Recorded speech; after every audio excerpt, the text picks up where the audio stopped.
Hey, welcome to Tales from Trollskull Tavern with Tricky and possibly Theron. Today it's just Tricky at the moment. Theron, the good man, has been moving house over the last couple of weeks, so he's been doing some errands. And I thought, since he's running a little bit late, I might go live and just try and do a little bit of a solo. He may come on. He's running around, living his life. Everyone knows how it goes moving. It's always an absolute struggle trying to move house. It's one of life's, I said to him, it's one of life's worst kind of things to do as a person, with, you know, all of your surroundings, move everything, getting everything reset up, you know. So we're just, you know, giving him a little bit of time and space to sort of catch up and do all that. It's not fun. It's not a fun time. But yeah, thank you. I've got a little bit of tavern ambience in the background. I thank you, Tabletop Audio. That's who Tabletop Audio is, the people that do our audio for the game, and they make a great service. So make sure you go to Tabletop Audio and give them a shout out, some Patreon money too, because they do great work and the artists do really good work as well. It's something that I personally hope to kind of, you know, start doing this year, is making music and doing some stuff like that. And yeah, I am live on Twitch at the moment, twitch.tv/OnlyFiends_DND. This is just a solo podcast for the moment, but usually, yeah, me and Theron will do a podcast on a Tuesday at, I think it's 12 o'clock Australian Eastern Time. It's early in the UK and it's kind of like evening time in the US, I think. So come along and listen. If you're listening to this on Apple Podcasts or Anchor, pardon me, or Spotify or any of those audio platforms, come along and watch the games on a Sunday night. And also come along and listen to these live and in replay on a Tuesday. Also, our full games go up as a premiere on a Thursday. For me, I put them up at 7 a.m. on a Thursday in Australian time, and I think that's kind of like Wednesday afternoon, Wednesday night for UK and US time. I'm trying something a little bit different here at the moment, so bear with me. I'm working through a few things, trying to change some of the setup of some of the things that we're doing, trying to like add new content, do new things, show up and say hello and show myself, show our faces. It's good to see people supporting us, helping us grow this little product that we have, because it's super fun playing the game. It's been a long time playing. And it's also great fun kind of showcasing what we're doing and showing people what we're doing, because I think it's a good product. I think it's fun. And I obviously wouldn't put this much effort into trying to showcase it if I didn't think it was a great and fun product. And yeah, I hope people out there give us a follow on Twitch, give us a like and subscribe on YouTube, help us kind of push this content out there, get it moving and get it in front of people, to give them the experience that we've got on offer. Sorry, I'm just moving my stuff out of the way. But yeah, today I'm going to do a recap, or well, if Theron turns up, we're both going to do the recap of session 73. That was on Sunday. I've got to rearrange my setup so like things I'm doing talk down the camera, but pardon me, I'm coughing a little bit as well. It was a good session. It was a slow one. We had obviously concluded some business previously. We had to, like, basically we're at the position where we'd met Corin. We'd had some business that we had to complete inside the casino that we met him in.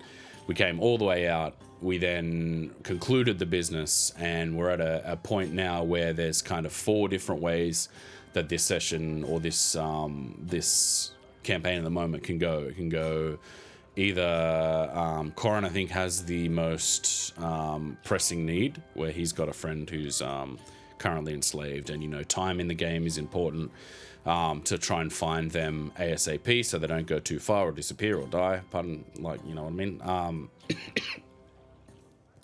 Theron has got sparkles and stuff like that back.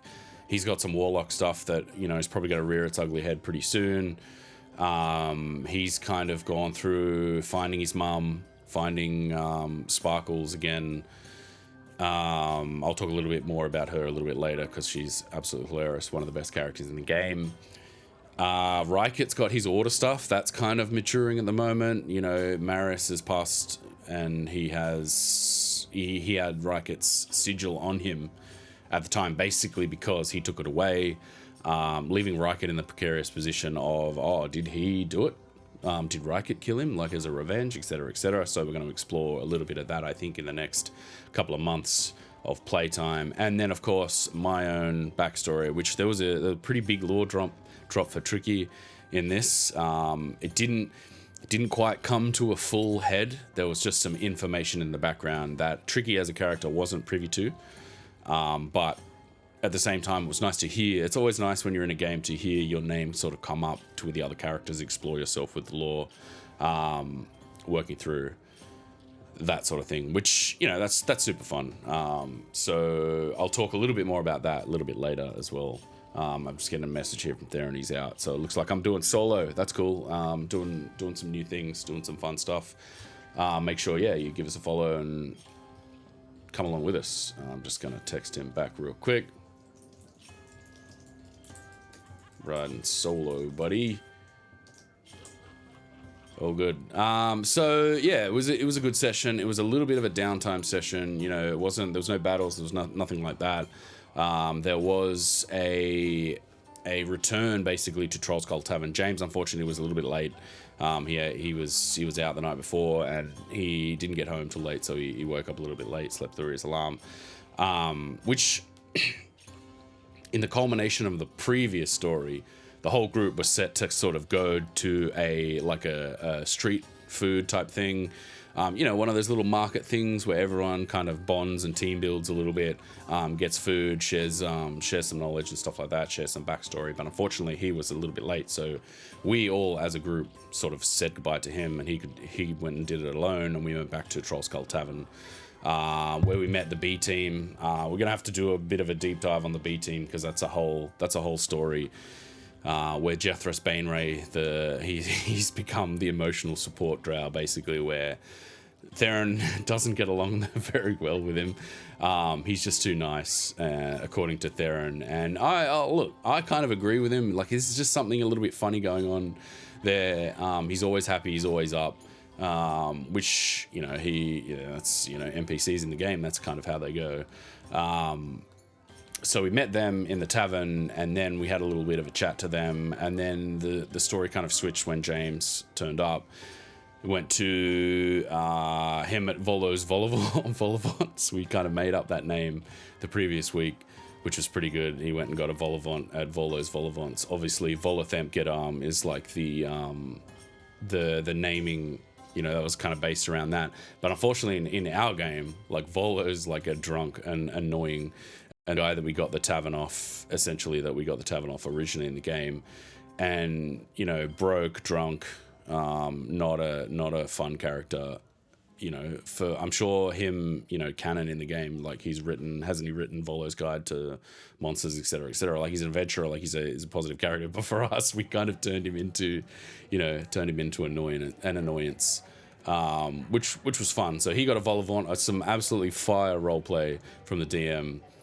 With a French accent, you know, the Europeans that we have, Ryket's Scottish, James is English.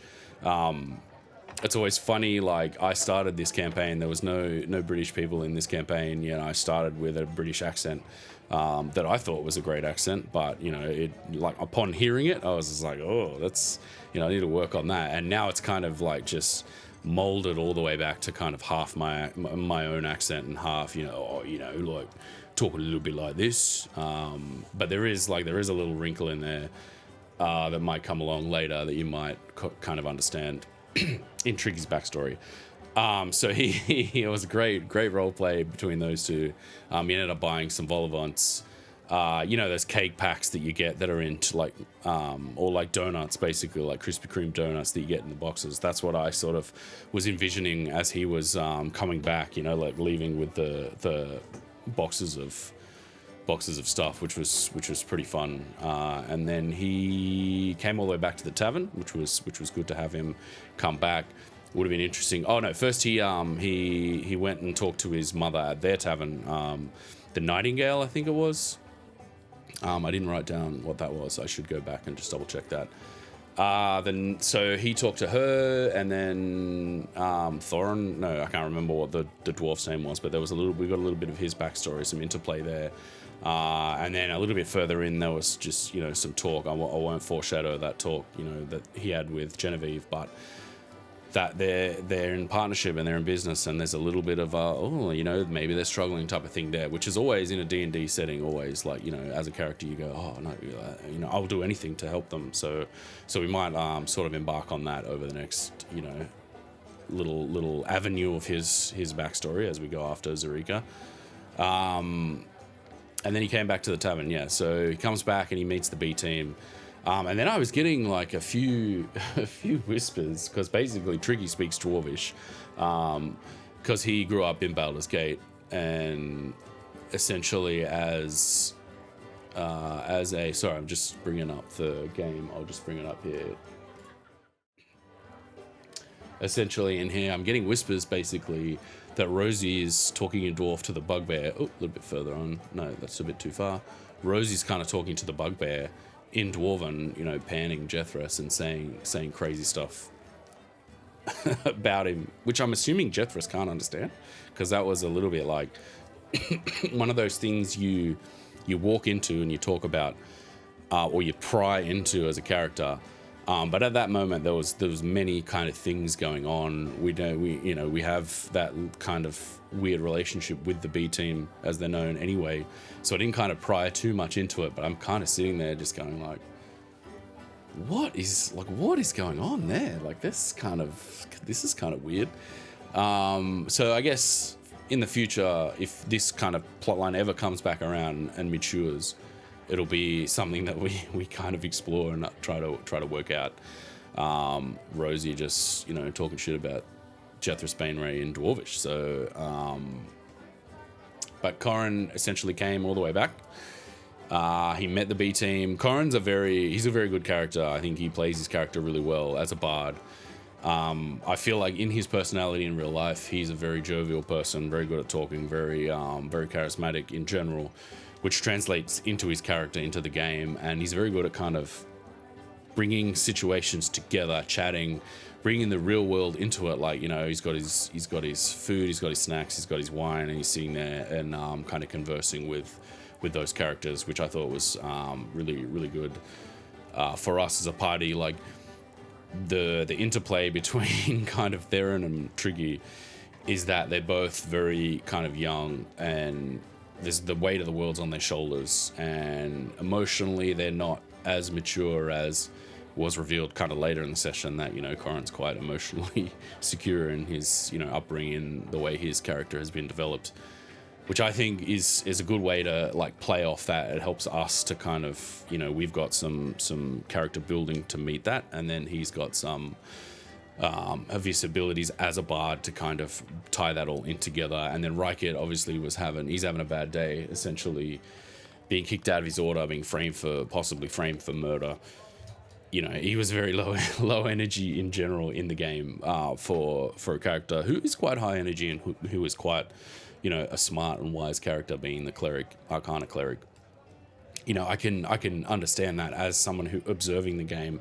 The gut punch that he basically got was, his whole life is about the order. He is Zakaran, and then his boss, or the head of his order, which is a huge overarching position. I think she said it was non-verbal said it was the Pope, essentially, of this order, which if you translate that into real world, like that's high. That's very high up. That's basically the head. So you've got to think that there's going to be some pretty big consequences coming off of that. Obviously, if they came to interrogate Rykit, we'd all be there going like, no, he had nothing to do with it. Basically, he was removed from the order. They took his sigil. There's nothing doing there. Like, but who knows? Like, there's definitely going to be more like assassins or people from the Mage Order at least looking out for him. So I bet that comes to fruition pretty soon too. So I'm wondering how that's going to go. You know, we did have that conversation last time about possibly interrogating the corpse of Marius, rather, the head of the Azuth Order, in the last session. So essentially, what have I got here? What's going on with JB's wife and the bugbear? Yeah, Jeff the Spainray, and that whole situation is just a bit unusual and a bit odd. And I think if we didn't have that standoff relationship with them, we probably would have explored that a little bit more and tried to understand that. But, you know, I think we were all just kind of like, it's just bedtime, we need to go to bed. And obviously on the back of Corin, like with the need to go and find Sarika quickly, I think we were also in a little bit of a mood of like, or a mode of, you know, let's go and look. Like, you know, we're trying to help our friend here, he helped us, we're trying to help him, which will move kind of the plot along, and kind of move past some of these kind of things that sit in and around the plot lines and stuff like that. So I removed myself to go to bed. I had to take an hour to resummon my owl. Obviously, I am an arcane trickster. I'll just show you my character sheet here. I do have an owl, and that familiar is, you know, essentially being a ranged character, crossbow trickster. The owl flies in, distracts the target, and then I can kind of gain advantage. Although they did add in actions, I think they added in steady aim, which also I can use.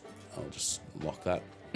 Steady aim, where you basically use your bonus action to stand still, take the shot with advantage, can also give you that advantage. But the owl is nice. I feel personally slighted. I think she's been targeting my owl a little bit. After very early on in the story, I don't say that maliciously, I'm only kidding. After very early on in the game, you know, between levels 3 and 7, that owl was very powerful character, very good at getting advantage, very good at kind of flying in, flying up, observing, helping out with various different things. In a way, I kind of like she has been targeting that a little bit more and kind of breaking through that mold of, you know, that's a part of that character that I don't want to target, I don't want to take out. It's also, you know, a likable part of what that character is and how that character is building up within the game. So I kind of like that she's taken it out a few times. It is a pain in the backside to kind of resummon. You have to take an hour, you have to use some materials. I believe I've got it organized down here.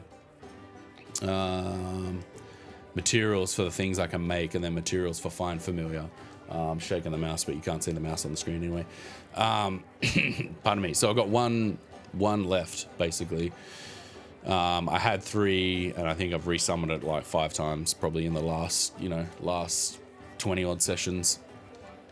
So it's good.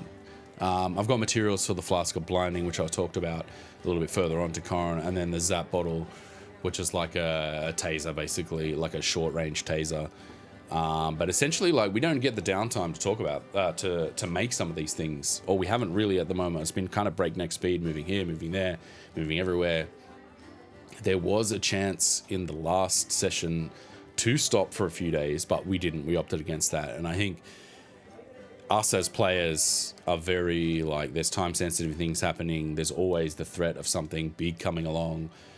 I feel like we as a team and we as a crew don't really like the downtime. Like, I feel like it's a real world kind of consequence, not a consequence, but a real world kind of version of that, like running on borrowed time, like creatively, like those sorts of things where you just like, no, I need to go like to work. I've got work. I've got this. I've got, like, you know, real world kind of responsibilities. It's that kind of flavor coming back through into the game, which I always find psychologically fascinating when your own personality bleeds in with your D&D character and with like what you're doing with the gameplay as well. I find that to be a very interesting thing, because as the longer you kind of spend with these characters, obviously 3 and myself, we're all very likable people in real life, get along very well in real life, like the same things. But the psychology of bringing that together, playing characters, like, it plays into it. Like, I'm a non-confrontational kind of person in general. I can tell Lockie's very boisterous, and James is quite boisterous as well. And then Reichert also is very circumspect, like analytical type of person. And I personally find it really fascinating when those psychological tropes and traits kind of bleed into what they're doing in general. As a D&D player, I find that pretty fun. Wow, this is pretty difficult doing solo. I've got to just keep talking. It's different when I stream. I do different things, make music.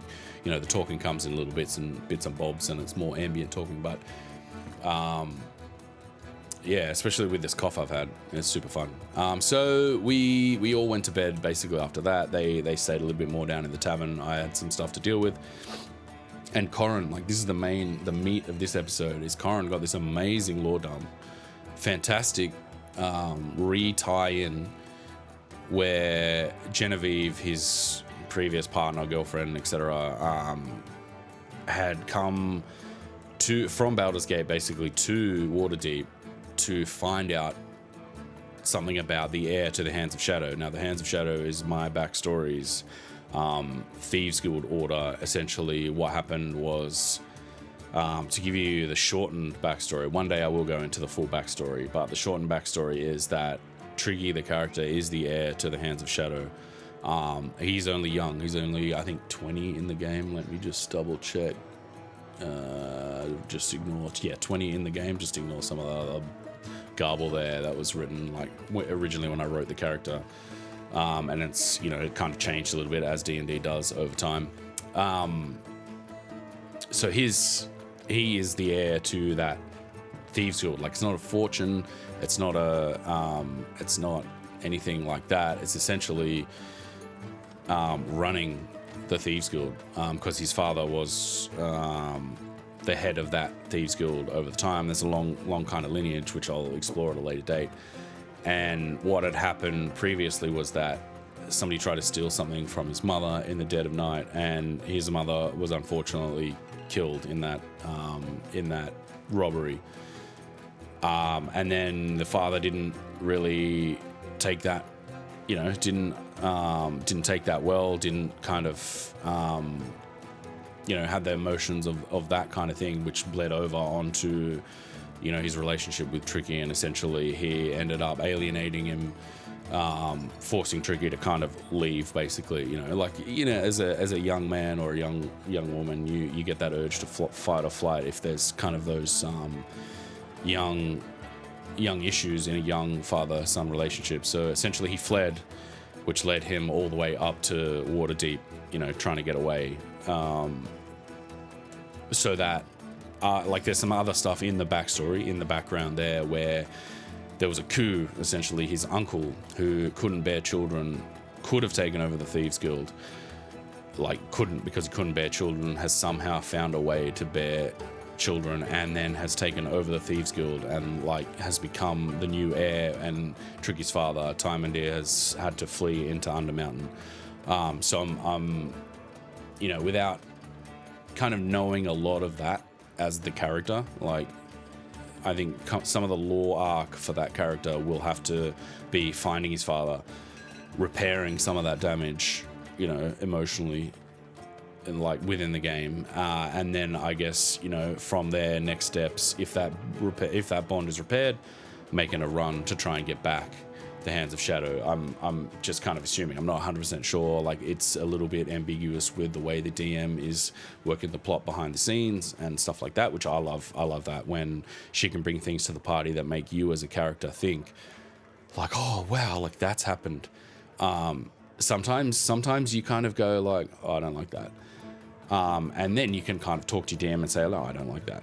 I don't want that to happen. And that's fine. That always happens in a game. But I like when she sort of says something that's happened and that makes you as a character think oh, I have to revise what I think is going to happen with my character. And you kind of take these different divergent paths and work through that, which I find that's, my preferred way to play a character with the DM. Obviously, the DM's always thinking about, you having the best experience, but I kind of like it when I'm off guard and thinking, oh, this has happened in the background, that's happened in the background, all this stuff's happening in real time.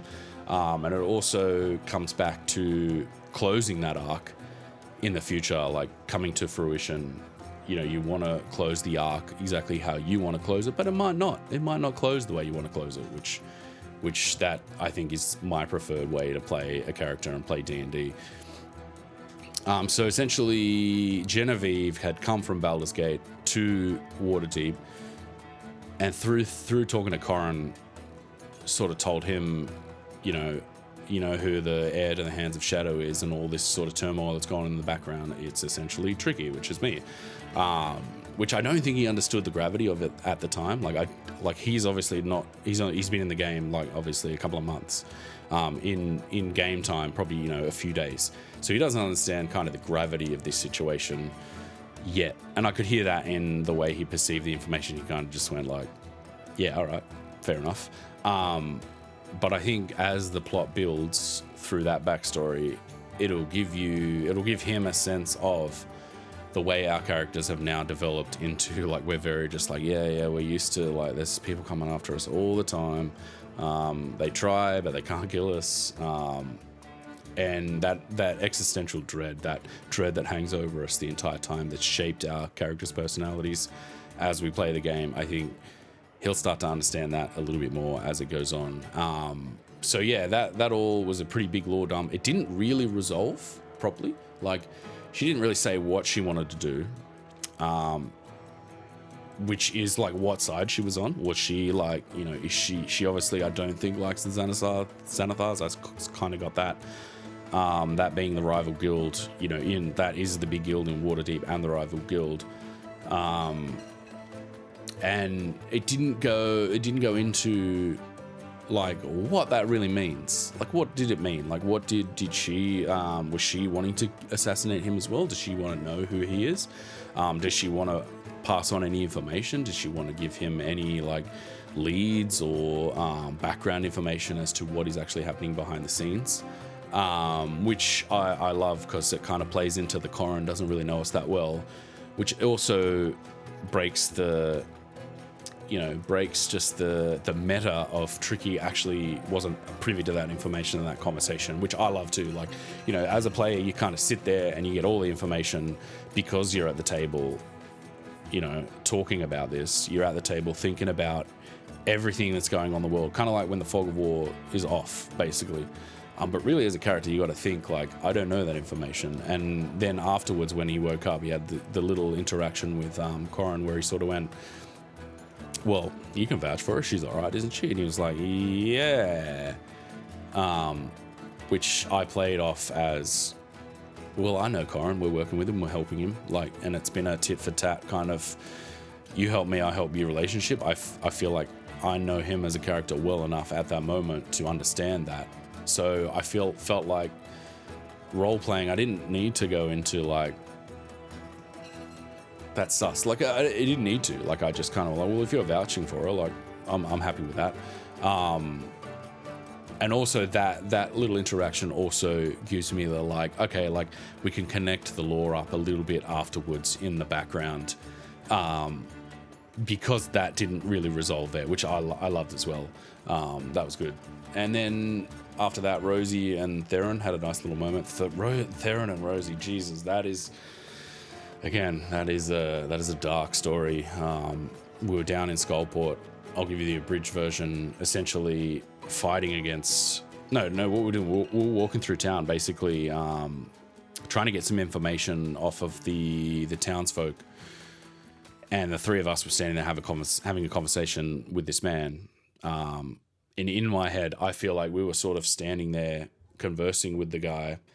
And as they've shot the arrow over the top to kill this person, everyone starts fleeing. It's like Trailer Park Boys. Everyone starts fleeing, but we just kind of go,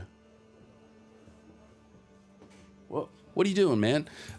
Just essentially because we're such seasoned adventurers, all we did was kind of as everyone's fleeing, as somebody's basically had a crossbow shot through them in the street, we just turn around without flinching, going, oh, come on, man, you can't do that. Unfortunately, we were unable to save him. And he had a daughter, which Theron, being the compassionate kind of paladin character that really fits into his arc of, he says it sometimes jovially, jokingly, he just is amassing a horde of characters within his arc But I kind of think it really, like, without knowing the full extent of Theron's character, the time that I've spent in the game with that character, I think that really is a core part of his character in general. There is a reason, because he's a paladin, there is a reason that he, like, kind of brings these people in, because he's that compassionate person. And then he has these outbursts which juxtapose that of crazy damage. You know, I will avenge you, or I will basically take you out if I have to, which I love that. That's always great in that kind of tank / off tank type character. Like, you want them to be that shield of, at a moment's notice, I could absolutely just come in and wreck shop here. Which kind of is also fitting. Like, I love that balance of, yin and yang, where, like, super extreme compassion, super extreme wanting to, like, avenge everyone, which is great. He's a vengeance paladin, but I'll let him in the future explain kind of more of his backstory. Fidget as well, we haven't really talked much about. That was the first time we've seen him. He's a Fey dragon that can go invisible and does spend a lot of his time invisible. It was on one of the previous characters in our game who passed away that had to transfer to us, essentially because it's a sentient part of the game, and it's a very important part of the game, and it's good that the DMs kind of matched Rosie and Fidget together, because I did at one point I do have quite a good relationship with Fidget, even in general. I always was sort of one who was like, "Oh, Fidget, how are you?" Like, knowing that he was kind of a little crafty little dragon who would be invisible, play tricks on people. He did a lot of playing tricks on Theron, which was good. And there was a point where I thought, like, I could use Fidget, like, kind of almost replace the familiar with Fidget. But at the same time, like, it'd be horrible if, something bad did happen. And Fidget in general is a very timid character, which, does pair well with kind of going back into the backstory. And he's obviously loving his life playing with Rosie in the background, which is good. And yeah, I did end up managing to make 1 flask of haste. These things are super powerful, super OP. I can understand why the DM's a little bit like, no, man, like, come on. I do have to write in here, actually. It was at 23. Whoa, 23. I like to keep the number of what they are, because I did one day make this terrible one. I think it was a 10 or 11 that I rolled, and I made just a flask of grey brackish liquid that, like, I keep it handy, because I'm like, okay, it doesn't look like that, it works, you know what I mean? Like, if it's the grey brackish liquid, then it's not a flask of haste.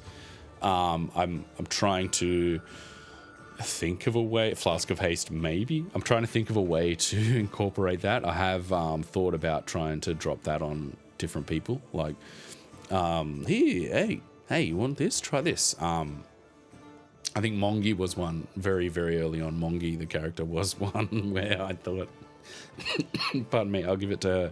But obviously, we've grown to have a great rapport, so I definitely won't be doing that anytime soon. We finished the session going to Heinrich. That was the first time that Corin has met Heinrich. Heinrich's a great character. Shopkeep. Essentially, we have talked about it briefly in the previous podcast that we've done, that we took we took goods from another person, got him to kind of, in real world terms, like, file the serial numbers off, so they couldn't be traced, I guess is a way to explain that kind of thing, which then had consequences where the Dawnbringers, which we've talked about previously, came and kind of, in lack of a better terms, beat him up and destroyed his mask, which allowed him to see and do a lot of the enchantments. And that has consequences, because you can tell his magic shop's dwindling. We as a group don't want that to happen. Like, we want to go and do business with him. He's one of those beloved shop characters. And then in the background, he was getting another character to enchant all of his items and help with that while he had the mask off, which is a quite a beloved character that we have, that we really started the game with. A lot of our early sort of questing in the start of the game was out of their tavern, trying to help them. Their arc as a NPC kind of resolved during the orphanage, the whole orphanage thing, where like I feel like if it was a movie or something like that, there was really character closure when we kind of, you know, burnt down the orphanage before it could open, which that orphanage was essentially going to become a reliquary of young souls, basically, to be served to Asmodeus.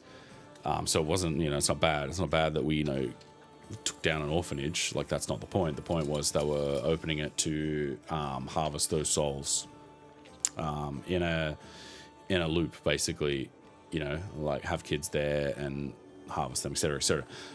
So that was when Corin essentially met Heinrich. I think those two would get along really well. They're very jovial, very funny characters. He mentions that Corin was very well mannered, but I think that's a lie. I think we have been very well mannered with Heinrich in the past, and I feel like I will have to go into the archives and listen to the audio and defend ourselves on that one.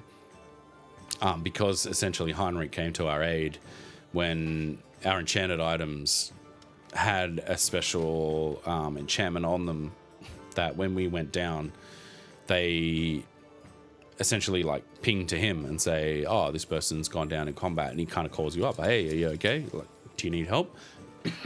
Pardon me. Which caused him to come and help out on a higher level fight when essentially that beloved backstory character that was in the tavern, Dravira, we just couldn't let go. We were like, no, we have to save her. And, you know, obviously it was a whole plot arc she was trying to develop, which got the character away earlier than we had planned. So she didn't have to integrate it into the story. and essentially we had to pursue a pretty high level event as for where we were at the time, where she brought in some other characters to help out, and Heinrich was one of those, and he got to use magic and do some of that stuff, which was really endearing to our group, which made him become, you know, an important part of our story and our characters' development, where we buy items and get them enchanted. He says he doesn't enchant weapons, or he doesn't sell weapons. It was one of those two. I think, yeah, because he's kind of more of a passive kind of character. He did have I'm pretty sure he had like a chihuahua or a little terrier or something that was urinating on people for a gag early on in the thing. And having now remembered that, I'll have to tell her about that and see if she can rustle that back up again, keep it in her notes. So yeah, we bought some potions. We finished up that. I did ask him about platinum, because we did get platinum from that heist that we did, and he was a bit like, dude, I don't want platinum, man. Like, this is useless here, which kind of makes me just be like, fair enough. I guess we're gonna have to go and try and find a broker that'll turn that platinum into gold at some point, but it's nice to kind of have a little bit on hand, you know. It's feel like a high roller, just those, you know, the greenbacks, the hungies. It's always fun. And the game basically closed out with us heading off back to Undermountain to find Zerika, which I did want to say to Theron at the time. I didn't get a chance, which is fine, because I kind of didn't want to have the conversation in front of Heinrich, is that we now are kind of like friends with the Dawnbringers, the people that essentially beat Heinrich up. So we probably should try and explore that link, is essentially what one of the things I'm going to start out with in the next session, where we have to explore that link of like, well, the Dawnbringers basically, you know, messed him up. Is there a way we can go to the Dawnbringers and say, hey, like, you messed him up, we're sorry, can we kind of repair that? So I think we'll explore that early in the next session, basically go through trying to find Zerika. We do have a teleportation circle, I think, in Vincent's house that Tricky bought the deed off in Waterdeep. He has a teleportation circle, and I do believe the old character that passed away, Timely, has a teleportation circle, or just a magic circle, in Trollskull Tavern. I don't know if we can teleport from there, but more than likely we'll go to that teleportation circle at Vincent/Tricky's house, and we'll probably use that to return to the dungeon for more hijinks, more fun. There's the Zrika story, there's the Rykit Order story, there's trying to find Tricky's father down there. Theron, I believe, will probably have some ambient arcs. Like, I don't know if there is really, like, May finding his mother was a main kind of arc for him to start out with. I believe. I don't know. Maybe not. We'll ask him next time. And then there's some ambient Warlock stuff, which we haven't seen or explored yet. But I'm kind of like ready for that, because I think it'll introduce a new aspect to Theron where like I was saying before, that balance of the really compassionate and the really aggressive, like, you know, for us, we know those sides of him, but we don't know the reasoning behind that. And I'm wondering if that kind of Warlock arc is going to play into that. It'll be very, very, very interesting to see how that plays out. So how long have I been going? 45 minutes. That's not bad. It's kind of flown by. Is there anything else I need to kind of talk about? I don't think there is. I do have the game up where I can kind of look at that. Oh, the Sparkles thing. Yeah, the Sparkles thing was absolutely hilarious. James has kind of not really had an introduction to Sparkles. So she's got like the Valley Girl type attitude, and he called her a horse. That was gold. Absolutely gold. He held out some sugar cubes. Just like, I will fucking skewer him, which I thought was pretty hilarious. It's such a good character. The lore behind that is Theron rolled a 100 on the Fine Steed check, and you know, it's a legendary steed. If you roll a 100, you get a kind of legends. It's a 1 in a 100 chance of getting that. So she gave him that unicorn, which is a celestial, can kind of help us out. I do believe she pasted a character sheet, which I'll try and find for Sparkles. Where is it? Loot? No. Characters? Clues? Just checking it out for the people watching.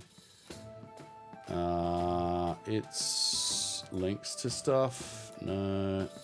I believe she did, but I don't know where it is. I'll try and find a way to post it, because she's a pretty cool character.